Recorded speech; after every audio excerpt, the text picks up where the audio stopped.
Mr. Hai was an only child. When he was 10, his father brought home an abandoned baby and adopted him.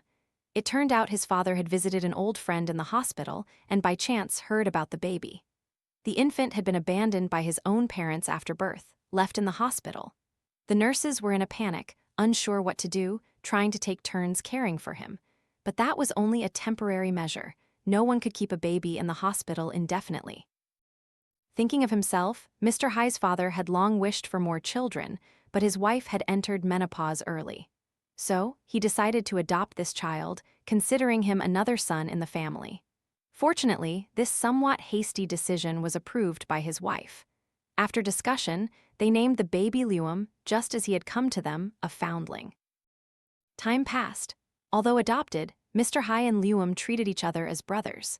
The only difference was that Luom wasn't suited for working in the rice mill, so his adoptive father provided him with capital to buy land and cultivate industrial crops. Now, Mr. Hai is nearly 60. Unlike his father, he has only one son, Tuan. After graduating from college, Tuan returned to his hometown to inherit the family business from Mr. Hai. It seems he had a knack for it, as the business thrived more and more. While Mr. Hai's family prospered, Luom, in contrast, struggled. In the beginning, after receiving the capital, there was a time when he owned assets many times greater than his older brother. However, Luom's downfall came from his family life. His wife passed away early, leaving him with only a son named Binh. Binh, lacking the full love of both parents in his childhood, didn't pursue his education. He dropped out early and fell into a life of gambling and dissipation. Many times, Binh asked Luom for capital to start a business, but every venture ended in failure. The culmination came late last year when someone showed up at their house with debt papers. They announced that Binh had fled and demanded Luom pay nearly 1 billion Vietnamese dong. Otherwise, they would sue his son for fraud and property appropriation. And this was the reason for the current family meeting. Luom sat with his arms crossed, deep in thought. To break the silence, he finally spoke. "Brother Hai, you don't know my situation. Now Binh has caused a problem, and as the saying goes, the one who ties the knot must untie it. I only have him. If Binh gets into legal trouble, my life will have no meaning left. Today, I've come here boldly to ask you and your wife for some money to pay off the debt. They've agreed to release him if I just pay the principal, no interest." "How much do you need? Just say it." I need 1 billion dong." 1 billion? That's a lot of money. I heard Binh's debt was at most a few hundred million, no? I wish it were so, but he truly owes that much.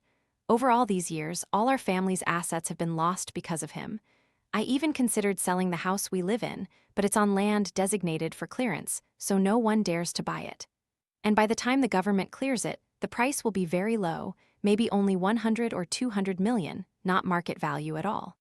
Whoever pities me and my son, please help. Tuan, Mr. Hai's son, was the first to speak, sounding exasperated. It's as if 1 billion is a small sum. The economy has been difficult all year. Just keeping the rice mill running is an achievement. Last year, Dad even had to borrow money to pay the workers' year-end bonuses. So, where would we get the money to lend you? Oh, come on, you might not have cash, but I know for a fact you two have a savings account and gold stashed away at home. Am I right? Luom countered. Even if that's true, this money isn't for paying off gambling debts. Binh has wasted so much. How long will you keep coddling him? Let him go to jail for a few years. He'll be disciplined there and can restart his life. As soon as Tuan finished speaking, Luom's demeanor changed.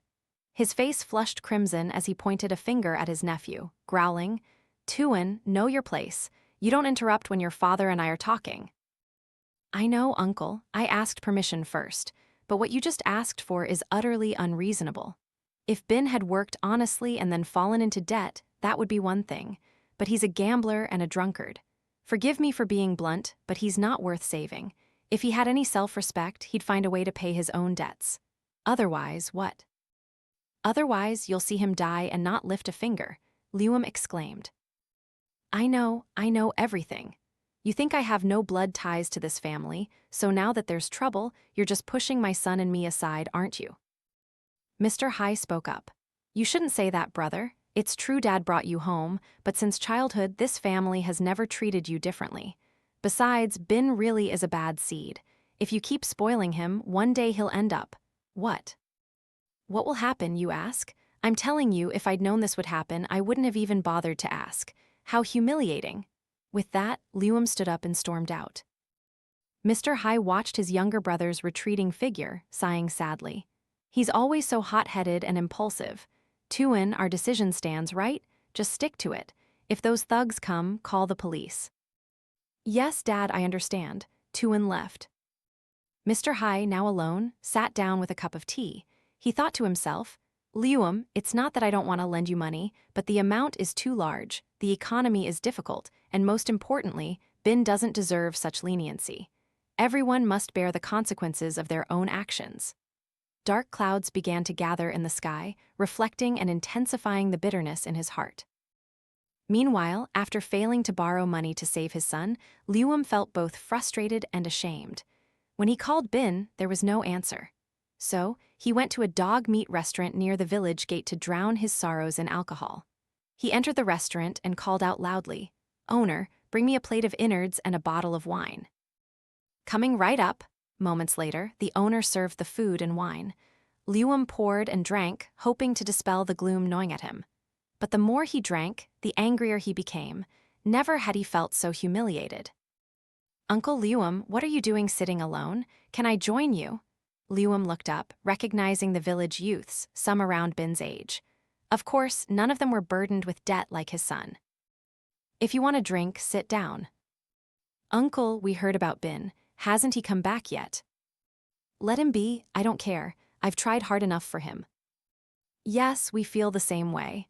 From such a huge fortune, now you have nothing left. Anyway, let's forget it. Drink, don't go home until you're drunk. Tonight, I'm paying."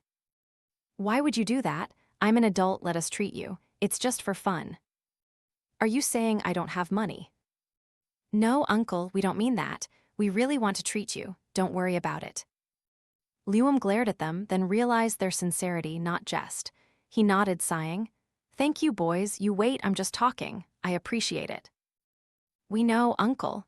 The drinking continued, with more wine and food.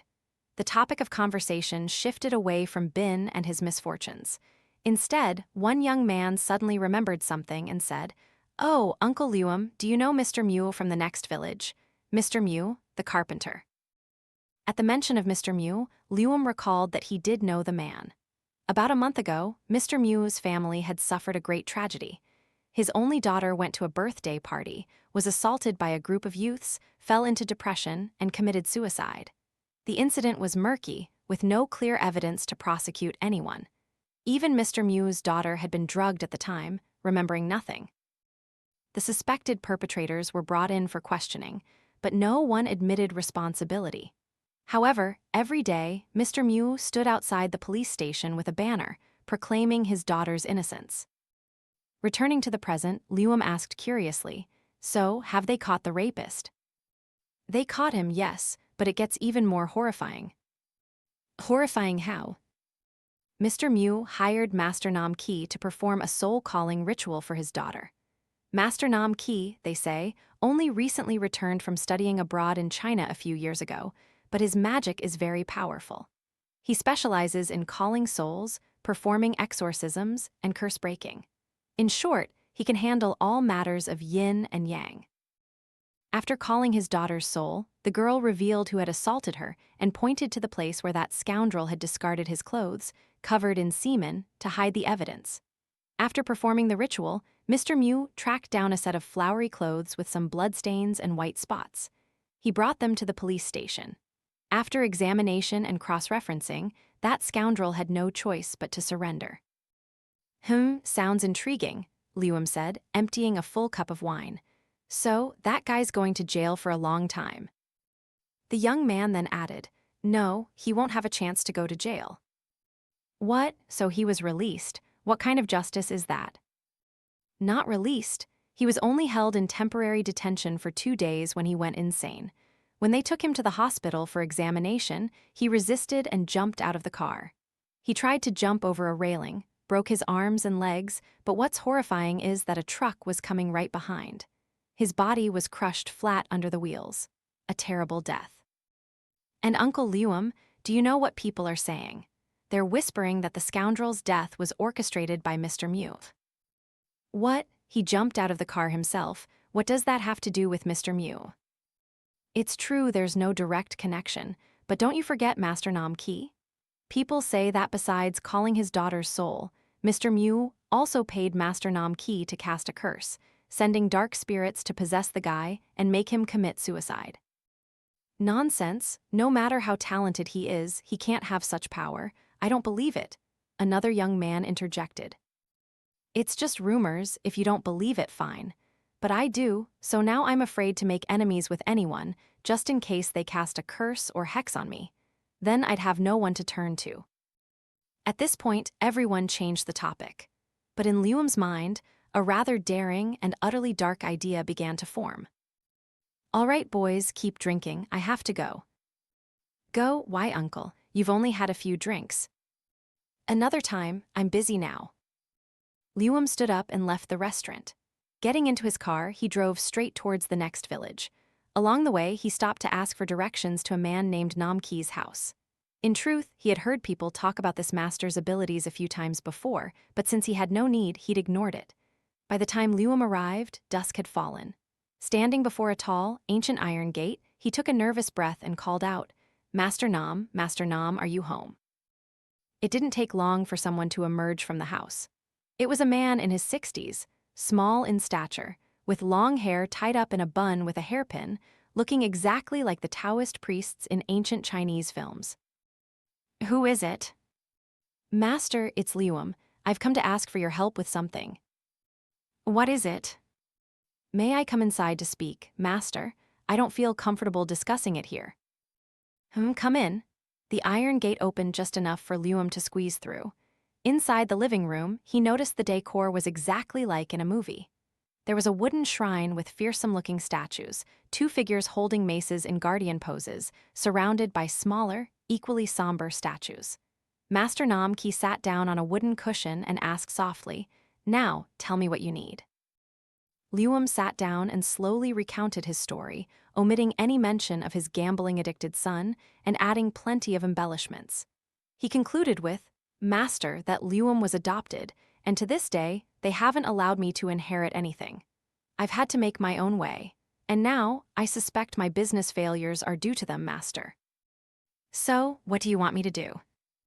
Master, I want you to help me curse them, make them sick, ill, living a life worse than death. Only then will I. Excuse me, is your brother Mr. Hai, from Thuong village, who owns the rice mill? Yes, that's him. Nam Ki frowned, deep in thought. In truth, he had an unpleasant memory involving Mr. Hai.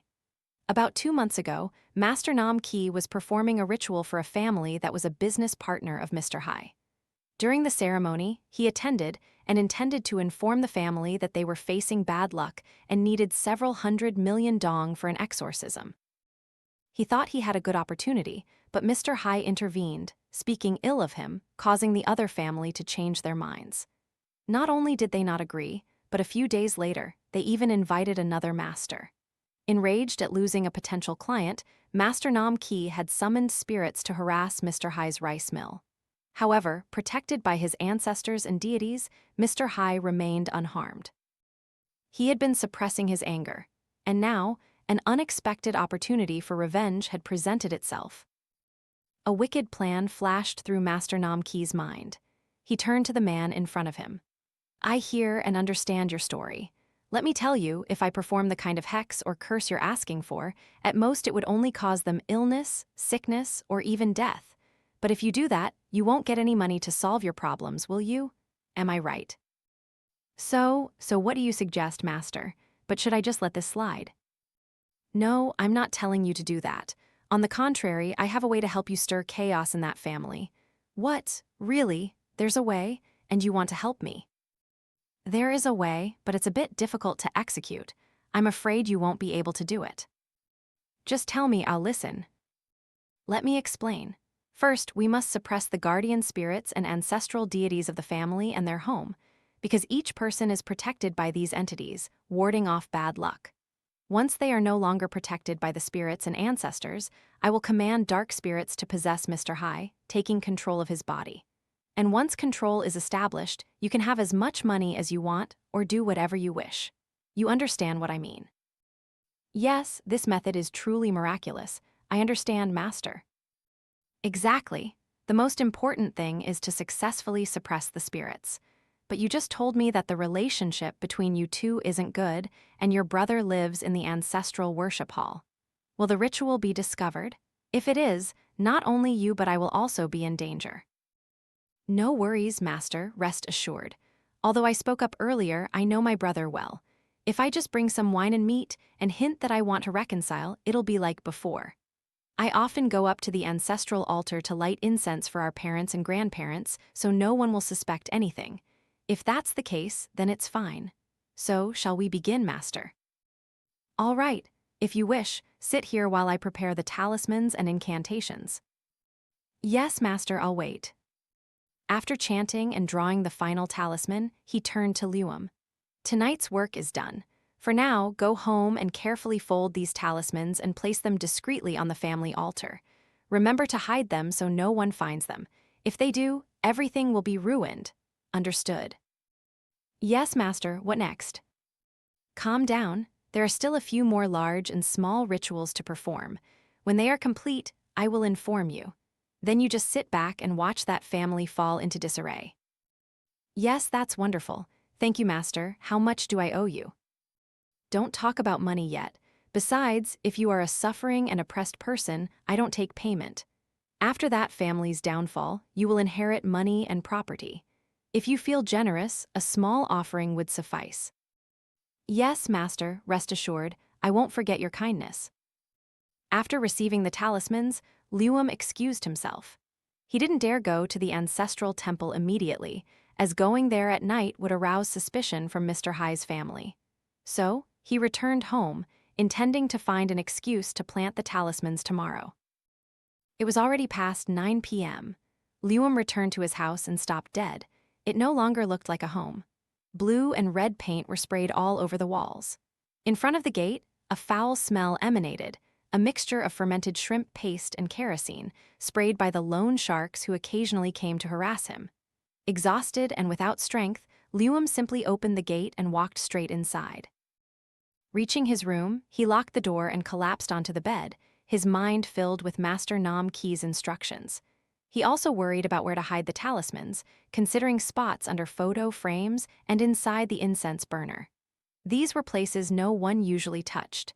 Even when cleaning, they would only wipe the outside. Lost in these thoughts, Luom drifted off to sleep. The next morning, as he lay deeply asleep, the phone's ringing woke him. The caller was none other than Mr. Hai. After a moment, Luom picked up, his voice still heavy with sleep. Hello? Yes. Are you home, brothers? Yes, at home. About yesterday, Xuan was a bit disrespectful. Don't take it to heart, okay? No, why would I take it to heart? Oh, there's something I just heard. Did those thugs come to your house and vandalize it last night? Yes. Oh my goodness, why would they do such a thing? Everyone is responsible for their own actions. You don't owe them anything. No, I'm fine, I can handle it. Handle what? I'm calling to tell you to move in with me and Xuan's family. We have plenty of spare rooms, so don't worry about where to sleep. Besides, those thugs won't dare come here. Xuan knows some police officers. If those guys dare to even draw a line on the wall, they'll regret it. At this, Luom felt as if he had struck gold. He hadn't yet figured out how to get the talismans into Mr. Hai's house, and now Mr. Hai was offering the opportunity himself. Without a moment's hesitation, he nodded in agreement. Thank you, brother. Let me pack my things and I'll come over. That's more like it. We're the only two brothers left, and you've been suffering so much lately. I can't promise about the money right away, but we'll see how things develop and figure out a suitable way to help. I understand. Thank you, brother. A short while later, Luom arrived with a backpack containing a few changes of clothes. This time, not only Mr. Hai but Xuan was also home. Seeing his uncle, Xuan immediately stood up and bowed. Uncle Luom, you're here? Uncle, I'm sorry about yesterday. I was a bit out of control. It's all right, we're family. I don't hold grudges or get angry. If I did, I wouldn't be here now. Mr. Hai waved his hand, pointing upstairs. Go on up to the second floor, the room on the left, make yourself at home. I understand. I'll go up and arrange my things and light incense for our parents. He means he's moving in here from now on, brother. I think our parents would be happy, Luom added. Indeed, Dad had originally intended to build this house even larger so both brothers could live together. But you preferred to live separately, so that idea was put aside until now. Yes, brother. All right, I'll make the most of it. What happened next was even more convenient than Luom could have imagined. He easily tucked the talismans into various spots on the altar without anyone noticing. After hiding them, he called Master Nam Ki to inform him. On the other end of the line, the master sounded pleased. He didn't forget to remind him, the first task is done. Now, come to my house and we will begin the ritual. Remember to come alone. Yes, master, I understand. Thank you. At 9 p.m. sharp, when Luom arrived, Master Nam Ki was already waiting in the yard, along with a heavily laden ritual table. The master wore a yellow Taoist robe and carried a wooden sword. Is the master ready? Recognizing Luom, Master Nam Ki quickly urged him, Hurry, the time is almost here. Did you bring anyone with you? No, master, I'm alone. Why would they bother to care and follow me? Then hurry and stand by my side to assist with the ritual. Yes, master, Luom nodded and quickly washed himself thoroughly.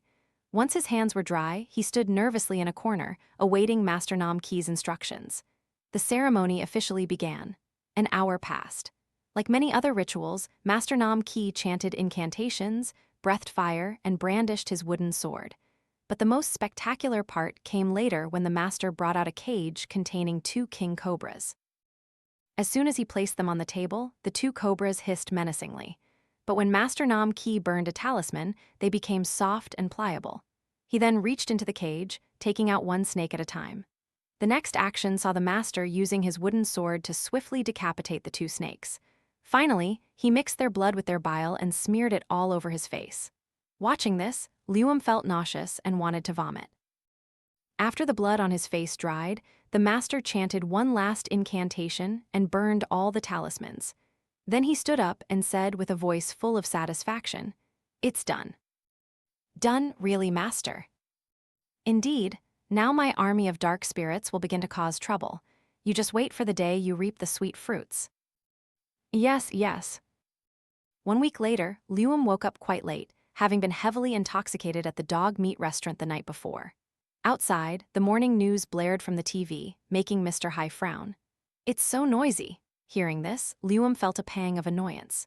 Clearly, everything had been done exactly as Master Nam Ki had instructed. The ritual was complete. So why hadn't Mr. Hai's family encountered any problems yet? Was Master Nam Ki's magic not effective? Just then, a loud crash interrupted Luom's thoughts. What was that? Before he could figure out what had happened, another loud scream rang out. Oh my God, Dad, Dad. It didn't take Luom long to recognize where it came from. He whispered, Xuan. Xuan, introduced here, is Tuan's wife, 27 years old, a kindergarten teacher. Curious about the crash and the piercing scream, Luom got out of bed and went to investigate. Upon entering, he was startled to see Mr. Hai lying at the foot of the stairs in the living room, surrounded by countless broken pieces of a fruit plate. Brother Hai, what happened? It hurt so much I slipped. Luom turned to Xuan, Where's Tuan? Uncle, my husband is at the workshop. I'll call him back.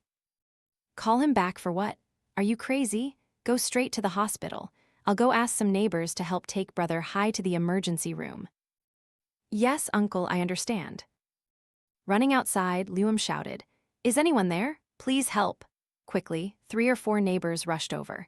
They swiftly helped Mr. Hai into the car and took him to the hospital. On the way, seeing his brother's pained expression, Luom felt a pang of discomfort. But overall, he still believed that the Hex Master Nam Ki had performed the previous afternoon had begun to take effect. A short while later, Tuan, hearing the news, rushed over.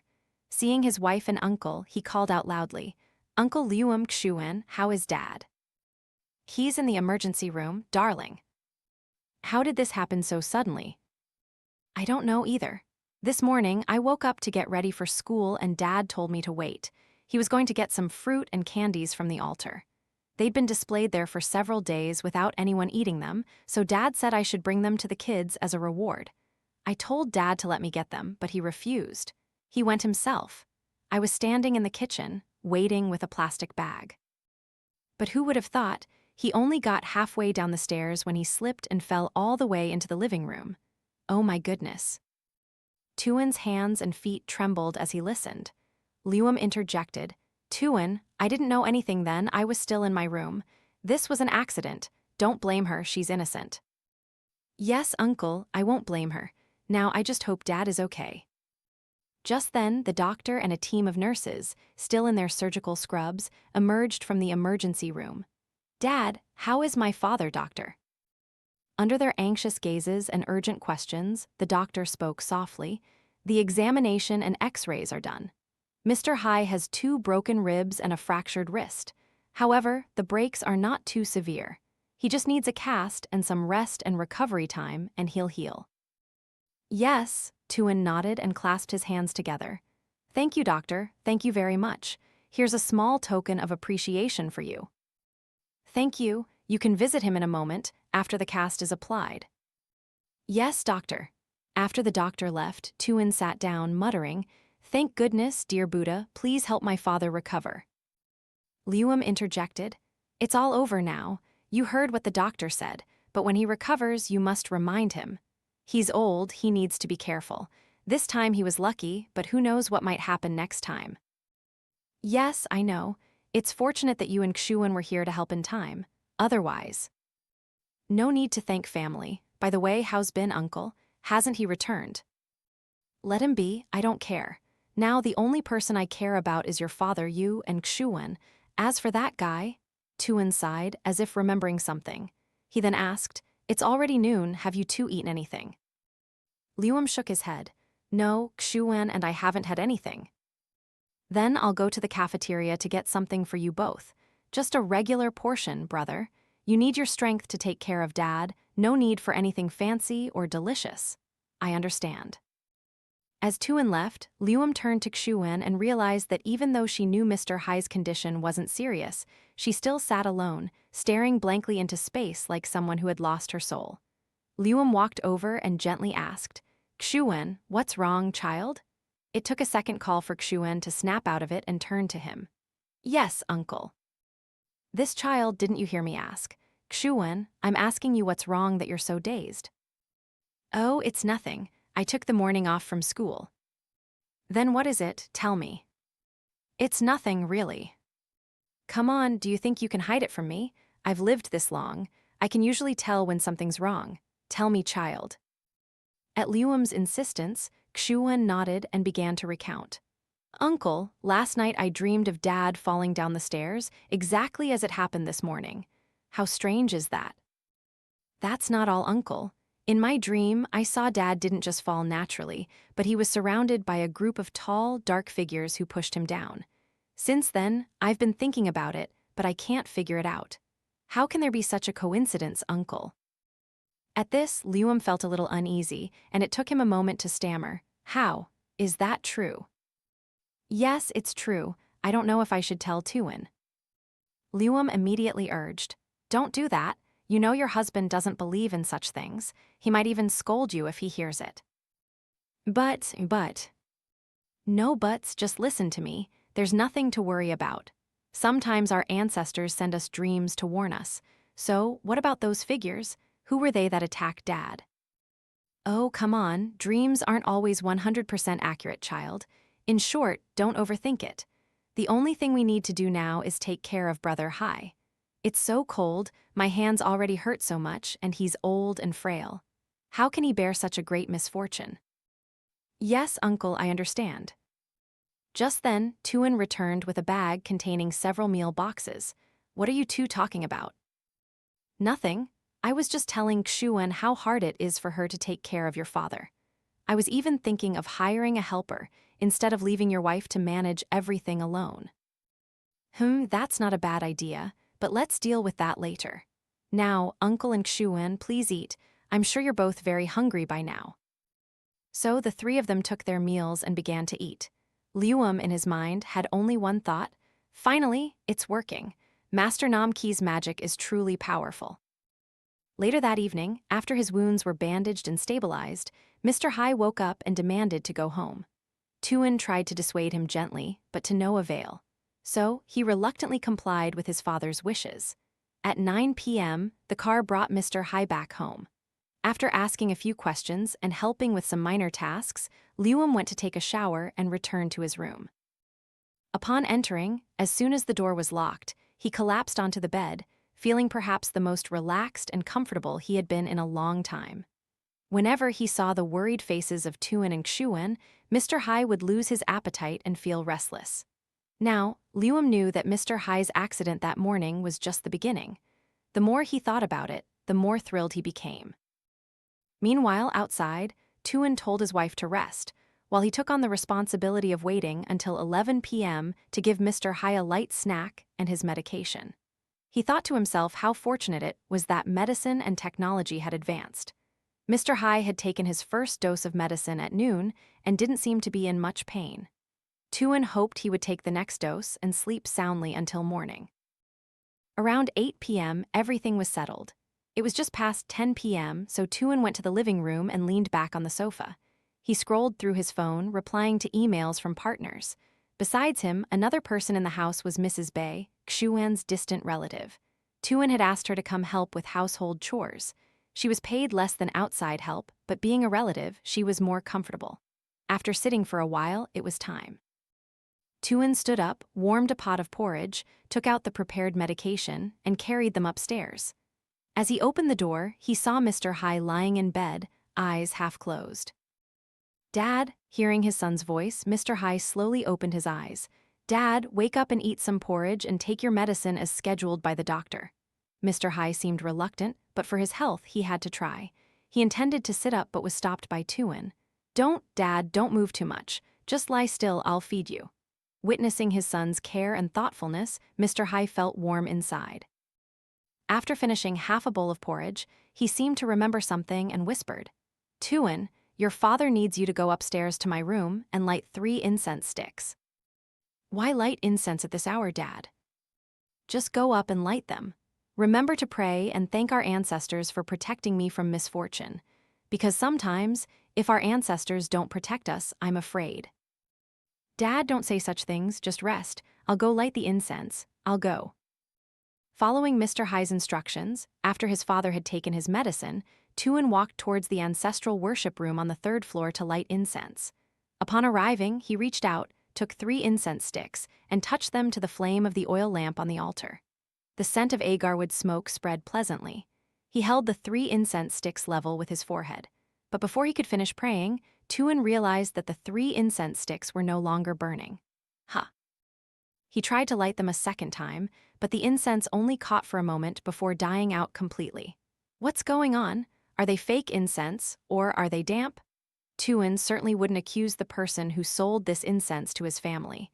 He opened the cabinet and took out another bundle of incense to light. This time, everything was normal as if nothing had happened. After lighting them, Tuan clasped his hands and bowed several times, then quietly returned to his and Xuan's room on the 2nd floor. The night was moonless and starless, dark and hazy. Tuan lay in bed, tossing and turning, unable to sleep. Xuan, probably tired, was fast asleep, oblivious to everything. To pass the time, Tuan put on headphones and watched a movie on his phone, hoping it would make his eyes heavy and help him fall asleep quickly. And it seemed to be an effective method. After only about half the movie, Tuan started yawning and tearing up. That's enough, no more watching. He turned off his phone, set an alarm, and finally drifted off to sleep. But he hadn't been asleep for long when a faint sound, like footsteps, echoed from outside his room. "Is that Mrs. Bei?" Initially, Tuan didn't pay much attention, but when he heard the footsteps continue along the hallway, he thought, could Mrs. Bei be looking for something downstairs and doesn't know where it is? So he sat up, opened the door, and stepped out. The door had just opened, but there was no one there. Assuming Mrs. Bei had gone downstairs, he followed, calling out, "Mrs. Bei. Mrs. Bei." Reaching the living room, he looked around, but it was completely empty, with no one in sight. The door to the small room near the kitchen, where Mrs. Bei slept, was still closed. He scratched his head and muttered, "That's strange. Did I imagine it?" To be sure, he called out to his wife's relative once more, but there was only silence, no reply. If Mrs. Bay needed anything, she would surely come out. So, Tuan quickly went back upstairs to the second floor, to continue his sleep and regain his strength for the heavy workload he would face the next day. However, as he entered his room and before his eyes could even close, the rhythmic footsteps started again. This time, they were louder and clearer. "Who is it?" Tuan knew his ears couldn't be mistaken, so he quickly got out of bed and stepped out of his room on the second floor. This time, there was a slight difference. At the corner of the stairs, he saw a shadowy figure descending. "Who's there?" "Mrs. Bay, who?"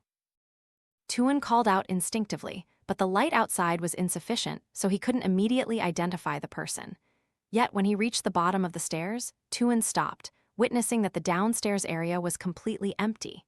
He felt a bit confused because he believed he hadn't imagined it, and furthermore, if this figure moved so quickly, it couldn't be Mrs. Bay or Luom. Xuan was in bed, and Mr. Hai was even more unlikely. Could an intruder have broken in? At this thought, Tuan immediately turned on the lights and went to check. Mrs. Bay, startled by the sudden light, woke up. She opened her door and stepped out. "Tuan, what's wrong, child?" "Mrs. Bay, please help me check the house." "Check what? I just saw someone in our house." "Oh, really?" Being a cautious and meticulous person, Mrs. Bay immediately exclaimed, "Then go check. If an intruder broke in, it would be terrible." "Yes, yes." So, the two of them armed themselves with 2 brooms and began to carefully search the house. However, even after turning every corner inside out, they couldn't find anyone. But how is that possible? Did Tuan imagine it? "Oh, I must have imagined it. Please go back to sleep, I'm sorry." "It's all right, no need to feel bad. These days are dangerous. If you're careless, thieves can get in any time." "Yes, I understand, so I'll go back to my room now." "All right, go on." Leaving the downstairs, Tuan returned to his room for the second time. And this time, sleep finally came. He must have been very tired from everything that had just happened. So, about 15 minutes later, his snores began to echo. However, it wasn't a very peaceful sleep. A knock on the door woke Tuan up with a start. The knock sounded again. Tuan intended to get out of bed to check for himself, but he realized his arms couldn't move. It was as if he was pinned down to the bed. He looked ahead, and the door was now ajar with a shadowy figure standing there. There was a night light in the room, but because the door partially blocked the light, Tuan couldn't clearly see the person. He only knew that it was a tall, slender figure, certainly not anyone in the house. At this moment, Tuan's only thought was, "Thief!" By reflex, he wanted to jump up and shout, but for some reason, his entire body was completely paralyzed. His throat couldn't utter a single word. "Tuan, Tuan?" It wasn't until a while later that a familiar voice and the sight of a person made him jump awake. This time, it was Xuan. "What is it, dear?" "You scared me, my heart is racing." He was still stammering, his body stiff. Tuan instinctively looked towards the bedroom door, but there was nothing there. "Just a dream." "What did you dream about, dear?" "Oh, nothing, just some nonsense. Is anyone thirsty? A glass of water." Xuan turned and reached for a glass of water from the carafe on the table and handed it to Tuan. "Here, drink this." Tuan took the glass and gulped it down. The water quickly had an effect, calming Tuan's nerves. After drinking, he looked at the wall clock. It was only a little past 3 a.m. Today has truly been too long and filled with strange occurrences. Tuan tried to reassure himself. "I'm fine. I must have been tired from working all day, which caused these nightmares. After breakfast tomorrow, I'll be fine." Despite saying this, Tuan still felt incredibly restless. He lay back down and tossed and turned for a while before finally closing his eyes. Xuan, however, had not woken up naturally. She had been stirred by a very strange nightmare. If last night Xuan had seen a crowd attacking Mr. Hai, now she saw him being captured, tied up, and led away by a crowd. She ran after them, trying to free him, but it was completely useless. Not stopping there, Mr. Hai kept crying out, "My children, my children!" It was at this point that Xuan woke up, and that's when she realized her husband's unusual state. Being a timid person who often had dreams, and having 2 strange dreams in a row, Xuan didn't say anything, but she couldn't stop thinking about it. It wasn't just a normal dream. Daylight broke. Xuan woke up while Tuan was still deeply asleep. Not wanting to disturb him, she tiptoed outside. In the hallway, Mr. Hai's and Luom's rooms were still silently closed, meaning no one was awake yet. Xuan tiptoed down the stairs. By now, there was light in the kitchen, along with the distinct clanking sounds of cooking. "Mrs. Bay, you're up so early? Are you making breakfast? Let me help." "Oh, you're awake, dear." "Yes." "No need to help. I'm almost done cooking. Take this to Mr. Hai. Last night, Tuan reminded me that he needs to eat and take his medicine before 6 a.m. "Yes, I know."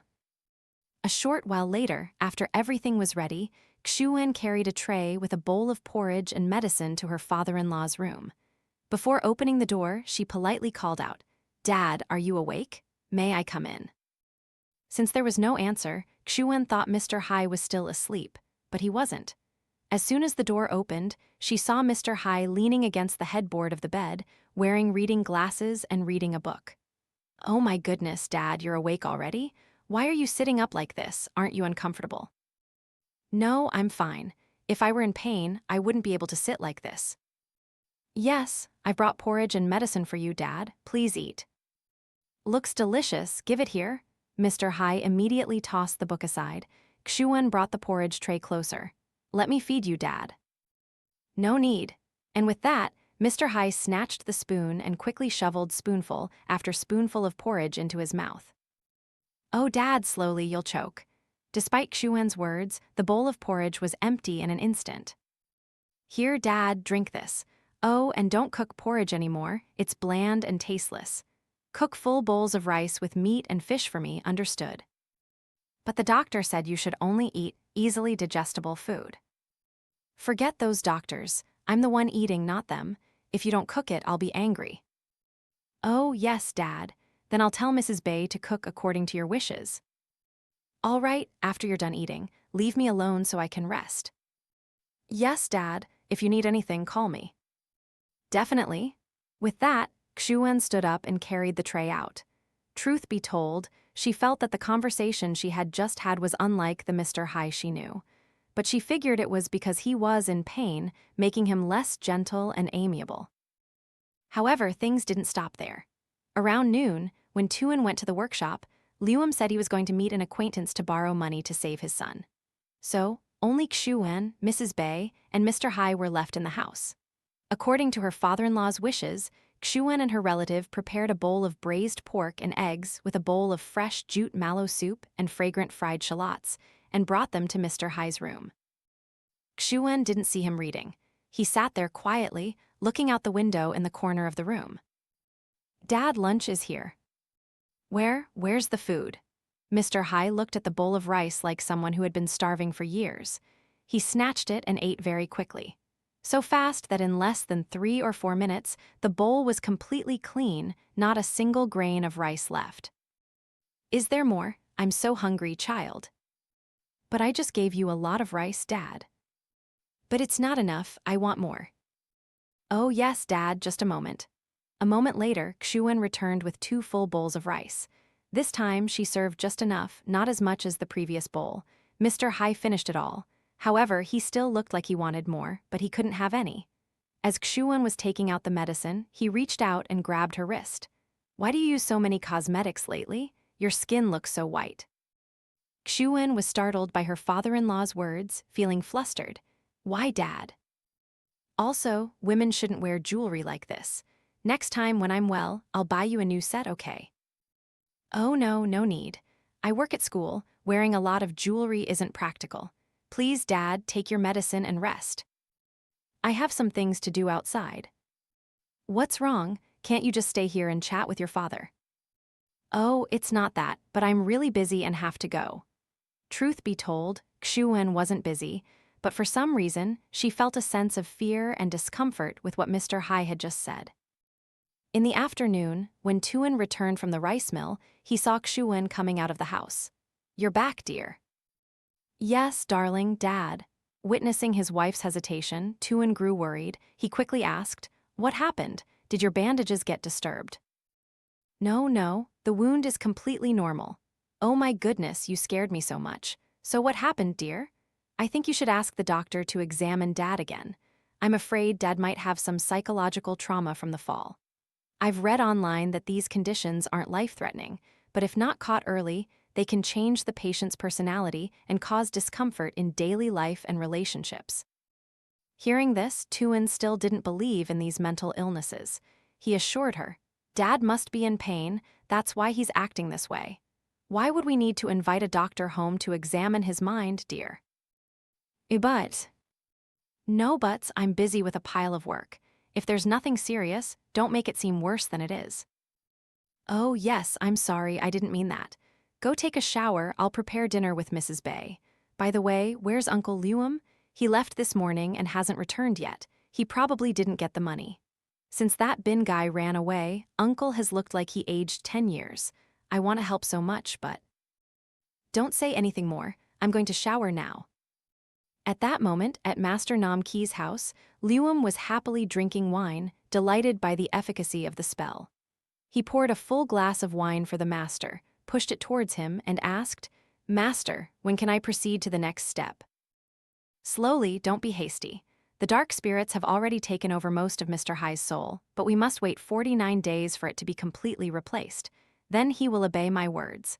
As the saying goes, haste makes waste. We could do it now, but if the soul hasn't fully formed, it could easily harm your brother. But when the ritual is complete and his soul returns to his body, he will become a vengeful spirit. Do you want your brother to die a terrible death? Oh no, of course not, Master. I just need money, and the recent accident is enough to satisfy my anger. I don't want my brother to lose his life. 2 more days passed. Xuan noticed Mr. Hai was acting very strangely. There was often a foul odor in his room, even though she used air fresheners and Mrs. Bay helped him clean regularly. Tonight, Xuan stayed up late reorganizing papers for school, preparing for the new week. After a while, she felt thirsty, and the water carafe in the room was empty. Not wanting to disturb her husband's sleep, she quietly went downstairs. As she passed Mr. Hai's room, she suddenly stopped, hearing what sounded like voices inside. Is Dad not sleeping? Initially, she thought Mr. Hai was on the phone, but then, as she carried water back upstairs, the voices became very clear. And even if he was on the phone with the speaker on, how could it be so clear?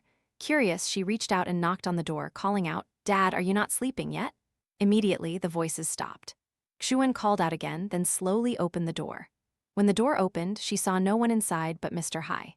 He was lying quietly in bed, eyes closed, breathing evenly. "Dad, are you asleep?" Not hearing Mr. Hai reply, Xuan told herself, "Did I just imagine it?" This was probably the most plausible explanation at the moment. She quietly closed the door, took the water carafe, and returned to her room. However, she didn't know that as soon as she left, Mr. Hai's eyes snapped open, his pupils completely black with no whites. Accompanying this was a chilling, mysterious smile. This morning was the full moon. Xuan left for school and took the opportunity to stop by the market, buying some fruit, sticky rice, and green beans to make some offerings. With Mrs. Bay's help, the plate of fruit and sticky rice offerings for the full moon was ready in no time. She carried it up to the 3rd floor, arranged it, lit 3 incense sticks, and muttered her prayers. Dear ancestors, usually Dad is in charge of the full moon offerings, but since he's unwell and Tuan is busy, I humbly offer these on his behalf. Today, I offer these incense and flowers first for our ancestors to enjoy, and then I ask for your blessings and protection for our family, that we may always be healthy and harmonious. As she was finishing her prayer, suddenly there was a clap of thunder outside, even though Xuan had seen dark clouds gathering earlier. She felt a little uneasy but didn't dwell on it, returning to her main task of completing the prayer. After finishing, Xuan reached out to place the incense sticks in the censer, planning to bring them down after they burned out. Later, she fried some pork belly with burnt edges and carried it up to Mr. Hai's room. But as soon as he saw the plate of sticky rice, he glared at her. "Take it away, I'm not eating that." "But don't you like this dish, Dad?" "What do I like? I don't eat those offering foods. Get out, don't put those things in front of me, you witch." Xuan was utterly shocked. In nearly 2 years since becoming a daughter-in-law here, she had never seen Mr. Hai curse or act so rudely. After leaving the room, she went downstairs. Seeing the distressed look on her niece's face, Mrs. Bay pressed her. Xuan, without hesitation, recounted what had just happened. "Mrs. Bay, I feel like that's no longer my father-in-law." "Oh my goodness, Now that you mention it, I feel the same way. I think Mr. Hai seems to be having some strange problem, and it's not a normal problem. What do you mean, Aunt? I'm afraid Mr. Hai is being tormented by something unclean. What are you saying? I don't understand. It's a long story, but if you don't believe me, forget it. I'll go downstairs to cook and bring it to Mr. Hai. Xuan felt curious about her relative's evasion, and like any other woman, when it came to spiritual matters, she couldn't sit still. I need to find out what's really going on. After 6 p.m., Tuan returned home in a cheerful mood. He had just finished a pile of work and even secured a new rice mill contract, double the value of the old one. Upon arriving, he called out to his wife, but Xuan was nowhere to be found. Mrs. Bay came up from the kitchen. Mrs. Bay, have you seen my wife anywhere? I was about to ask you that. She left in the early afternoon and hasn't returned yet. How strange, isn't it? It's already so late. Even if she had a party or something, she should have let us know. Tuan quickly called his wife but received nothing but meaningless beeps. Frustrated, he rushed to the school. Of course, Xuan wasn't there. Xuan, where could you be on such a dark, rainy night? After searching everywhere and not finding his wife, Tuan rushed back home, hoping she had returned. But as soon as he drove through the gate, Mrs. Bay asked, "Where's Xuan? Haven't you seen her?" Tuan, already flustered, became even more so. He shook his head. "I haven't seen her anywhere. I've looked everywhere she might have gone." Everyone shook their heads. Mrs. Bay's face was visibly anxious. She muttered, "Oh dear, where could she have gone?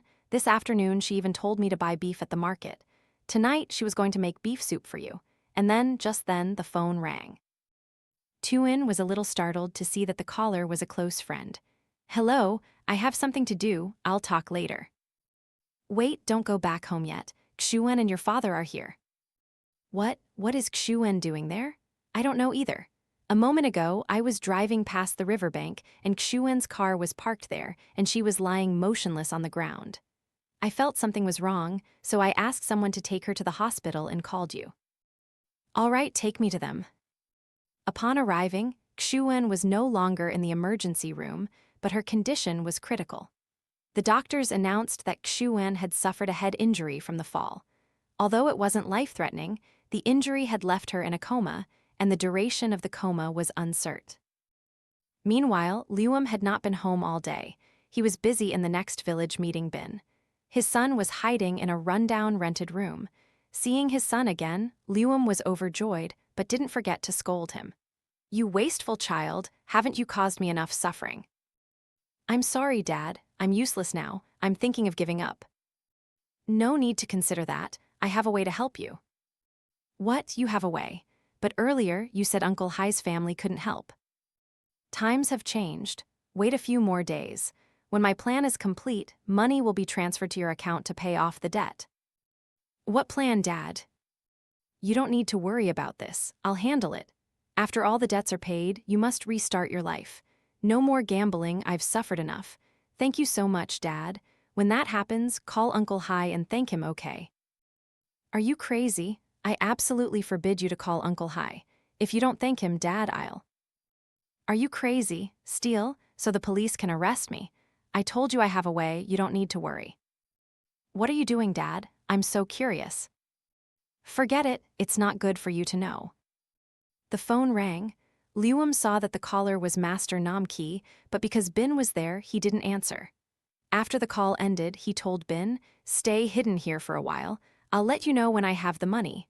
Now, I have to go." "Yes, Dad, be careful. I'll wait for your news. And remember what I just told you, don't contact your Uncle Hai or Tuan." "I know." Leaving Binh's rented room, Luom drove for a while before stopping to call Master Nam Ki. "Yes, Master, I'm listening. Why are you calling me? Is something wrong?" "Are you free?" "Yes, Master, what do you need?" "I don't need anything, but I just want to tell you something, and how I saved you from a visible defeat. What is it, Master?" Now Master Nam Ki revealed everything. "This afternoon, Xuan came to me to explain the situation and asked me to look into it. But of course, I couldn't reveal the truth. I performed a ritual and told Xuan to drink a bowl of talisman water. But in reality, this water acted as a conduit, causing dark spirits to follow her and make her fall." "Oh my goodness, Master, such a thing happened." Yes, so how is Xuan doing now? I heard she's in a coma and knows nothing. Thank you, master. I'll go inside to check on her. Go, go, but don't forget this favor. Yes, master, I won't. That entire night, Luom returned from the hospital sleepless, imagining what would happen if Xuan woke up and became suspicious, then went to find another master. Everything would be exposed. After much thought, he called Master Nam Ki again, demanding, "There's no more time, we have to do it now." But waiting for the right day and time would affect many things. It could even kill Mr. Hai and cause legal trouble. To hell with it, just go. I have a bad feeling about Xuan. All right, leave it to me. I'll do it tomorrow. The next day, Tuan was at the hospital caring for his wife when Mrs. Bay called, saying Mr. Hai wanted a family meeting. It was urgent. When he arrived, Luom was also in the room, and what happened next shocked Tuan. Mr. Hai announced that he was giving Luom and Binh a savings book worth 1 billion dong to cover their debts. Hearing this, Tuan immediately asked, "Dad, are you lucid?" "Son, your father is completely lucid, but thinking it over, Binh is also family. Money lost can be earned back, but what if he loses heart? Then we'd regret it." Tuan nodded at Mr. Hai's words. "Dad, I accept your decision. Now I'll go back to the hospital to check on Xuan's condition." With that, Tuan bowed to his father and Luom and returned to the hospital. However, he couldn't have known that this would be the last time he would see and talk to Mr. Hai. Because that evening, Tuan received a call from Mrs. Bay. The call informed him that Mr. Hai had suffered a stroke and died right there in his bed. The next morning, Mr. Hai's funeral officially began. The sounds of drums and gongs echoed. Being an influential person in the area, a large crowd came to pay their respects. Tuan wore white mourning clothes and a headscarf, his eyes red and sunken. He had been crying all night. Additionally, everyone was saddened to hear that Xuan was still in a coma. By noon, Tuan received a call from the hospital, asking him to complete the paperwork for Xuan to undergo tests. Faced with the urgent situation, he had no other choice. While taking off his mourning clothes, Tuan asked Luom to help him receive guests at the funeral. In truth, since the wake and the announcement of the death, Luom hadn't dared to approach the altar or the coffin too closely. Because he knew very well about Mr. Hai's death, he felt somewhat guilty. However, clearly, refusing now was not an option. He took a deep breath, suppressing his anxiety, and stepped inside. There, Luom began to light some incense sticks from the candle flame and handed them to the people lining up to pay their respects. And then, while waiting for them to light the incense, his eyes accidentally fell upon his brother's photo. Mr. Hai's image appeared with a smile and eyes that seemed to bore into him, making Luom feel deeply disturbed. In his eyes, there was a profound sense of sadness, as if Mr. Hai was looking directly at him. By reflex, Luom dropped the incense sticks onto the table. Unfortunately, some of them were already burning. The tiny flames quickly spread to the couplets on both sides of the altar. "It's on fire, it's on fire." Fortunately, with the help of the mourners, the fire was quickly extinguished. The couplets were also replaced. But it didn't stop there. Just then, Binh arrived to pay his respects to his uncle. After lighting incense and waiting for some of the guests to leave, Binh followed Luom into a room. "Dad, I want to ask you something." "What is it? Did you pay off the debt?" "I did, that's why I'm here. Dad, why did Uncle Hai die so suddenly?" "How should I know? I'm not a doctor." "Dad, aren't you hiding something?" "This child who has time to hide anything, is it true?" "Then, is Uncle Hai's death related to the plan you mentioned earlier?" "You lunatic, shut your mouth. If you talk like that, it's like saying your father harmed Uncle Hai." "No, Dad, I didn't mean that." "Go away, I'm done now. It has nothing to do with this anymore. Live your life however you want. Get out of the way, I need to go down and greet guests." Seeing his father's attitude, Binh could only shake his head and sigh, then went downstairs to help with the funeral. 3 days later, Mr. Hai's coffin was finally laid to rest under the earth. Tuan didn't have time to grieve fully. Now he had work at the rice mill, and most importantly, Xuan was still unconscious. It had been at least a week, and the doctors even mentioned the possibility that Xuan might live like a vegetable. As for Binh, this afternoon he was sitting at a crowded dog meat restaurant. After his second round of questioning, Luom had finally told him the truth about his spell and his plan. Binh should have been happy that the debt was cleared, but instead, he felt guilty and ashamed, especially remembering his childhood when his mother had left, and Luom had struggled to make ends meet. Mr. Hai and his wife had taken Binh in, raised and cared for him no less than Xuan. "No, you can't let Dad go too far with this. You must tell Dad to stop. We've already got the money, now we need to make sure Xuan wakes up." Having made up his mind, Binh immediately ran straight to Master Nam Ki's house, where his father had mentioned, to tell them to stop. When he arrived, he saw the two men drinking together. "What are you doing here, Binh?" "Who is this, Master?" "I won't hide anything from you, Master. He's my son." "Oh, the prodigal son. Come, sit down and have a drink with us, it's more fun." "Dad, Master, I've come to beg you two to stop. Sister Xuan needs to wake up. That family has suffered enough.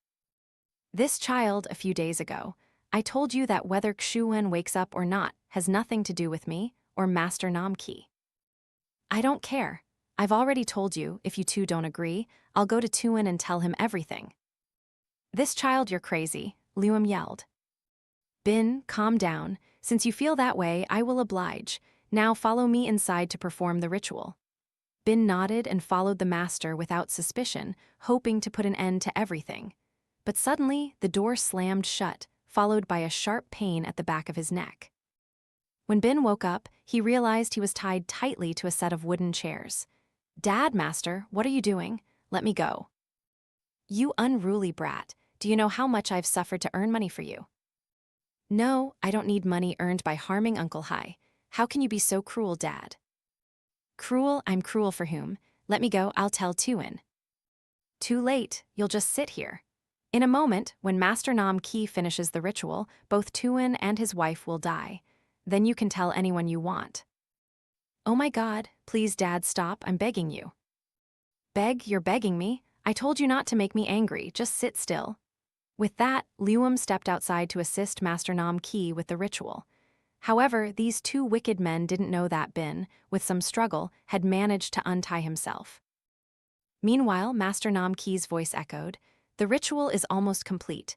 Now go and bring me the incense burner from my altar. Be careful, if you accidentally break it, all my magic will be lost. That incense burner is more precious than your own life and mine, do you understand? And now I will be very careful." Almost immediately, Luom's eyes widened. "Binh, what are you doing?" Indeed, at that moment, Binh stood in the middle of the room, holding the ceramic incense burner from the master's altar. Binh glared at them. "You two, stop immediately." The two men were startled. Master Nam Ki and Luom looked back into the room. Almost immediately, the master shrieked as if his throat had been torn, stammering, "What are you doing? Don't, put it down, put it down." It seemed it was too late. In a flash, Binh let go of the incense burner, sending it crashing to the ground and smashing into pieces. Immediately, Master Nam Ki tilted his head back, screaming loudly. Just then, a violent thunderstorm erupted with deafening thunder. The tremendous shock caused his body to fall to the ground. From his eye sockets, nose, and mouth, fresh blood gushed out. Witnessing this scene, Luom was terrified, but before he could do anything, his turn came. Luom looked around, then stammered, "No, no, Brother Hai, I'm sorry, I'm sorry." With that, he turned and fled out. Binh collapsed to the ground, the pain at the back of his neck flaring up again. Before his eyes closed, he vaguely saw a shadowy figure hovering over him. Binh whispered, "Help me." 3 days later, Binh woke up in the hospital. He also heard that Master Nam Ki had died. As for Luom, he had gone mad and disappeared without a trace. As for Tuan, Xuan had also woken up. The story seemed to have ended, and Binh could have kept everything a secret, but he didn't. He left the hospital and went straight to Tuan's house, kneeling before him and confessing everything. Needless to say, Tuan and his wife were shocked by what they heard. However, he didn't blame or resent Binh, only felt sorrow for the tragedy that had befallen their family. 2 months passed. The pain and loss gradually subsided. Binh now asked to work at Tuan's rice mill. Initially, he intended to work without pay, and any future wages would be used to mitigate the consequences. However, Tuan disagreed and paid him a full salary. It could be said that after many storms, the next generation was gradually rectifying the mistakes of those who came before. Good news also came continuously when Xuan announced she was pregnant. That night in their sleep, both husband and wife dreamed of Mr. Hai. He stood by their bedside with a gentle smile, then slowly faded away.